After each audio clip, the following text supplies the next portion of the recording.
যুবকদের কিশোরদের বড় দুশ্মন হলো, বড় শত্রু হলো পিতামাতা। রাগ করেন না।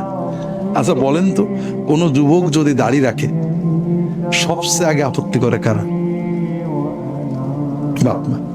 কারণ বাপ মা চায় যাহা আমার রাজপুত্রের মতো ছেলে রাজপুত্রের মতো একটা দাড়ি রাখলে বুড়ো বুড়ো লাগে, ঠিক না? তবে বাবা মার রাজপুত্র কিন্তু হাসান হোসেন না, ওই বুশ আর ফুস। হাসান হোসেনের যখন রাজপুত্র ছিল দাড়ি ছিল না, দাড়ি সবাই তো রাজপুত্র ছিলেন। কোনো মা চায় না যে আমার ছেলেটা হাসান হোসেনের মতো বা হাসান বসরির মতো বা আব্দুল্লাহ ইবনে জুবায়েরের মতো সেই রাজপুত্র হবে, এটা কেউ চায় না। কথা হলো দাড়ি রাখার বাধাকে প্রথম বাধা মা। আমি নিজে অনেক মার সাথে ফোনে, যুবক ছেলে দাড়ি রাখবে স্যার, দাড়ি রাখবো, মা রাখতে না। আমি মার সাথে ফোনে কথা বলছি যে আপনার ছেলে দাড়ি রাখলে কি সমস্যা?